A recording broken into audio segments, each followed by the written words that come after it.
प्रिय विद्यार्थियों, स्वागत है आपका मैथ्स के गुरुजी यूट्यूब चैनल में। गणित कक्षा 7 प्रश्नावली 5.2 का प्रश्न 3 आज की वीडियो में हम यहाँ पे आपको बता रहे हैं। ठीक है, आइए वीडियो ध्यान से देखिए।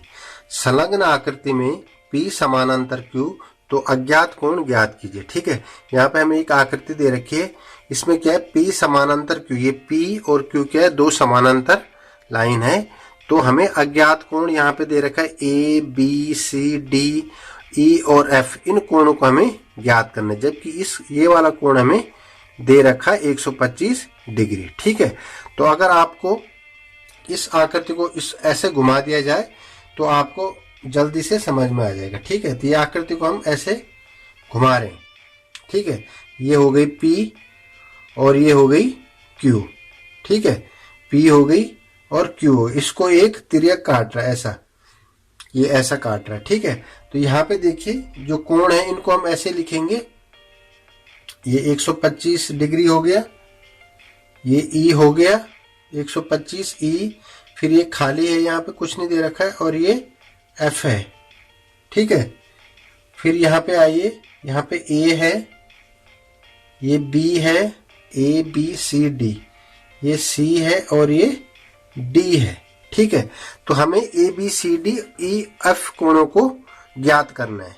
ठीक है, इस आकृति को हमने सिर्फ ऐसा घुमा दिया बस, और सेम है, सिर्फ समझने के लिए आपको सरल हो जाए इसलिए हमने ऐसा किया। ठीक है, वैसे आप यहाँ से भी कर सकते हो, डायरेक्ट यहाँ से भी कर सकते हो, लेकिन इसको समझने में आपको आसानी होगी क्योंकि लाइनें P और Q क्या है, दो समानांतर लाइन है। ये लाइन ऐसी भी हो सकती है। ठीक है, यहाँ पे हमने ऐसा कर दिया। ठीक है, अब आइए सबसे पहले देखिए हम क्या करेंगे। यहाँ पे ये 125 दे रखा है। ठीक है, अब देखिए सबसे पहले निकालेंगे D का मान। ठीक है, फर्स्ट निकालेंगे हम, फर्स्ट देखिए यहाँ पे D का मान निकालेंगे। D कैसे निकलेगा, देखो ये कोण और ये कोण क्या होते हैं, बराबर होते हैं, बराबर और संगत कोण होते हैं। दोनों क्या होते हैं, संगत कोण। तो संगत कोण हमेशा क्या होते हैं, ये ऐसे बन रहा है ना, ये 125 डिग्री है और ये क्या है, D है। तो ये कोण की और ये कोण की बनावट क्या है, सेम है। तो ये कोण क्या होते हैं, संगत कोण है। तो संगत कोण हमेशा क्या होते हैं, बराबर होते हैं। तो इसका मतलब D बराबर 125 डिग्री, D बराबर 125 डिग्री, क्योंकि क्या है, संगत कोण है, और संगत कोण हमेशा क्या होते हैं, बराबर होते हैं। ठीक है, तो ये D बराबर 125 डिग्री। तो हम यहाँ पे लिखेंगे किस वजह से, क्योंकि ये क्या है, संगत कोण है। तो D का मान हमें आ गया, D का मान हमें आ गया। ठीक है, अब निकालेंगे हम किसका मान, B का।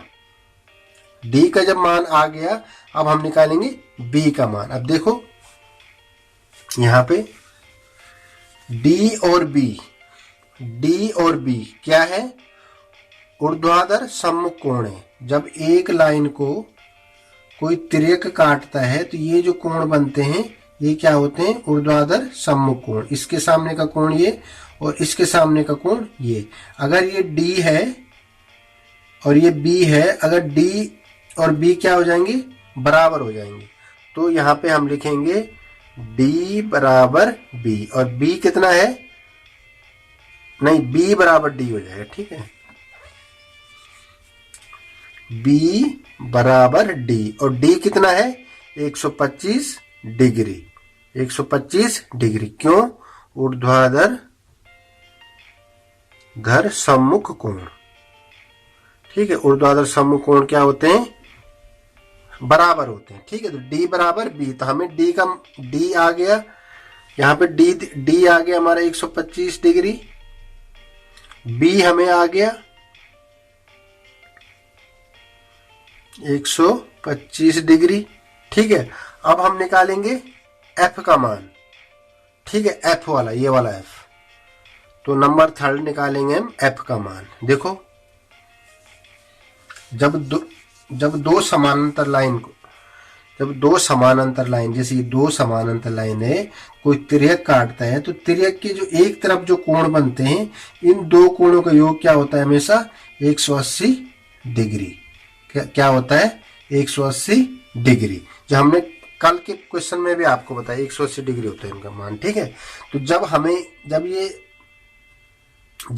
डी आ रखा है, डी कितना आ रखा है 125 डिग्री, तो यहाँ पे देखिए एफ का मान हम निकाल रहे हैं, ठीक है। ये वाला एफ का मान निकाल दें, ये डी आ रखा है, तो एफ बराबर क्या हो जाएगा, देखो पूरे का मान कितना है 180 डिग्री, इसमें से हम 125 डिग्री क्या कर देंगे, माइनस कर देंगे, तो क्या आ जाएगा एफ का मान। क्योंकि ये एफ और डी बराबर क्या होता है 180 डिग्री, या हम इसको ऐसे भी लिख सकते हैं,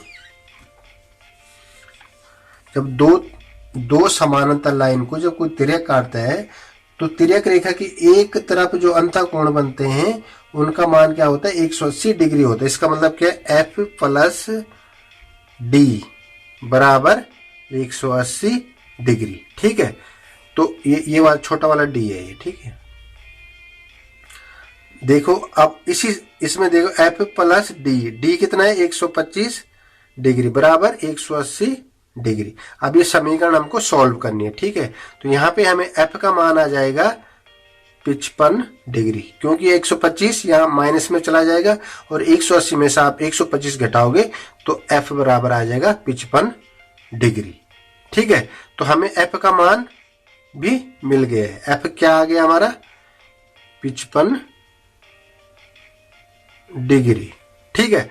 अब देखो जब ये 55 आ गया, इसके सामने ये कोण क्या है ऊर्ध्वाधर सम्मुख कोण है, तो ई भी हमें क्या मिल गया, ई भी क्या हो जाएगा ई बराबर एफ, और एफ कितना है 55 डिग्री, क्यों ऊर्ध्वाधर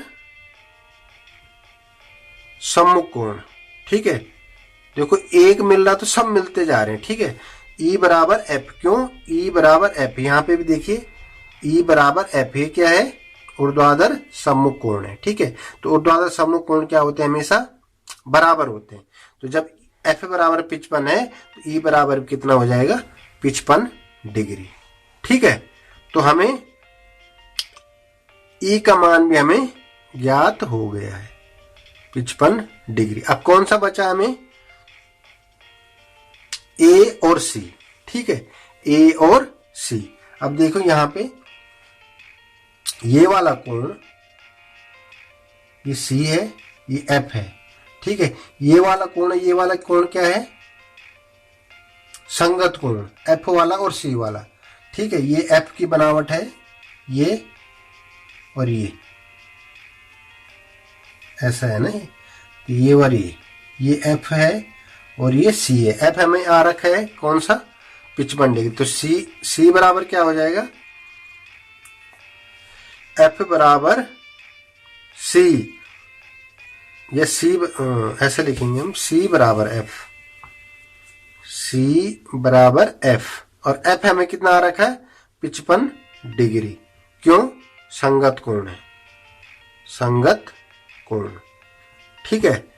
तो सी हमें कितना आ गया 55 डिग्री, ये सी हो गया 55 डिग्री, ठीक है। सी का मान भी हमें मिल गया, डी का मान भी मिल गया, बी का भी मिल गया, एफ का मिल गया। अब हमें बचा है लास्ट में ए का मान, ठीक है। तो ए का मान देखिए, ए का मान कैसे निकलेगा, जब सी का मान हमें ज्ञात हो गया तो ए का मान भी हमें ज्ञात हो जाए। क्यों होगा सी बराबर ए, क्यों, क्योंकि ये क्या है ऊर्ध्वाधर सम्मुख कोण है। तो सी हमें कितना आया 55 डिग्री, 55 या लिखेंगे बराबर 55 डिग्री, क्यों ऊर्ध्वाधर सम्मुख कोण है, ठीक है, सम्मुख कोण। तो इस तरह से आपको ये क्वेश्चन करना है, ठीक। अगर आपको यहाँ पे देखो 55 डिग्री, ये कौन सा आ गया ए वाला आ गया 55 डिग्री, ठीक है, यहाँ पे ए का मान भी आ गया, बी का भी आ गया, सी का भी आ गया, डी का भी आ गया। ठीक है, अब देखिए अगर आप इन चारों कोणों को जोड़ेंगे A plus B plus C plus D, इनका मान कितना होना चाहिए 360 डिग्री, क्योंकि ये पूरा कोण कितना है 360 डिग्री का होता है। ये वाला पूरा कोण कितना होना चाहिए 360 डिग्री। अगर इन मानों को आप इसमें रखेंगे, अगर 360 डिग्री आता है इसका मतलब हमने एकदम सही किया है। ठीक है, 360। देखिए ए बराबर कितना है 55 प्लस बी बराबर कितना है 125, सी बराबर कितना है 55 और डी बराबर कितना है 125। देखो 125 125 कितने हो जाएंगे 250 और 55 और 55 110 और 250 और 110 कितने हो जाएंगे 360। इसका मतलब हमने सही किया। ठीक है, इस तरह से आप करना है। और यहाँ पे जो कोण बचा इसका मान भी आप ज्ञात कर सकते हैं इन तीनों कोणों को जोड़ के, और उसमें 360 में से इन तीनों कोणों को घटा देंगे तो ये वाला कोण भी ज्ञात हो जाएगा। ठीक है, फिलहाल हमको इस क्वेश्चन में इतना ही करना है। ठीक है, तो नेक्स्ट क्वेश्चन करेंगे हम नेक्स्ट वीडियो में। ठीक है, तो